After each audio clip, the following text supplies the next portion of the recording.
तो वहीं देखिए, ईरान पर हमलों को लेकर इजरायल का दावा सामने आया है। ईरान का न्यूक्लियर साइंटिस्ट मारा गया है, ये इजरायल ने कहा है। ईरान मिलिट्री चीफ हमले में मारा गया है। इजरायल की तरफ से जिस तरीके से अटैक किया गया ईरान पर, इस हमले को लेकर इजरायल ने बहुत बड़ा दावा किया है। वो ये कह रहे हैं कि जो न्यूक्लियर साइंटिस्ट है ईरान का, उसको मारा गया है। ईरान मिलिट्री चीफ हमले में मारा गया है। तो इजरायल ने ईरान पर हमला किया है और जिससे दोनों देशों के बीच तनाव का जो आप देखिए स्थिति थी वो और ज्यादा बढ़ गई है। इसे तनाव का चरम माना जा रहा है। इजरायल का कहना है कि ये हमला ईरान से खतरे को रोकने के लिए किया गया और इसी दौरान जो न्यूक्लियर साइंटिस्ट है उनके भी मारे जाने की यहाँ पर खबर सामने आई, दावा किया गया है। तो वहीं अमेरिकी विदेश मंत्री मार्को रूबियो की तरफ से स्टेटमेंट सामने आया। उन्होंने कहा कि इस हमले में अमेरिका की कोई भूमिका नहीं है।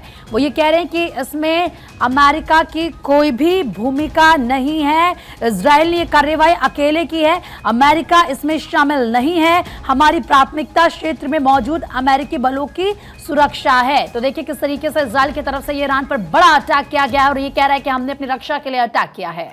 तो देखिए, ईरान के बड़े नेताओं की सुरक्षा बढ़ा दी गई है। इजराइल के हमले के बाद बढ़ाई गई सुरक्षा। ईरान के कई बड़े नेता सुरक्षित जगहों पर भेजे गए हैं और इससे पहले अगर वहां के इजराइल के प्रधानमंत्री के स्टेटमेंट का जिक्र करें तो उन्होंने राष्ट्र के नाम संबोधित किया और इस दौरान उन्होंने कहा कि ईरान के पास हमें नुकसान पहुंचाने की बड़ी क्षमता है, हमने इसके लिए भी तैयारी कर ली है। इजरायली नागरिकों से अगले कुछ दिनों तक सहयोग करने की अपील करता हूं। लेकिन आपको ये अपडेट दिखाएं और ये तस्वीरें दिखाएं कि किस तरह से इजराइल का हमला, आधी रात तेहरान दहल उठा और ईरान के जो तमाम बड़े नेता हैं उन्हें सुरक्षित जगह पर भेजा गया है। और देखिए, कई बड़े ऐसे नेता हैं जिन्हें सुरक्षित जगह पर भेजा गया है और इजराइल ने यह भी दावा किया कि इस हमले में ईरान के आर्मी चीफ मोहम्मद बाघेरी, सेना के अन्य बड़े अधिकारी और कुछ वरिष्ठ परमाणु वैज्ञानिक भी मारे गए। और जब ये अटैक किया गया था इजराइल की तरफ से, तो ये सभी जो थे वो शुरुआती निशाने पर थे। इन्हें निशाना बनाते हुए ही अटैक किया गया है। तो इजराइल ने ईरान पर एक बड़ा अटैक किया है। इजरायली रक्षा मंत्री इजराइल कार्ड्स ने इसकी पुष्टि की है और कहा कि उनके फाइटर जेट्स ने दुश्मन देश पर शुक्रवार सुबह अटैक किया।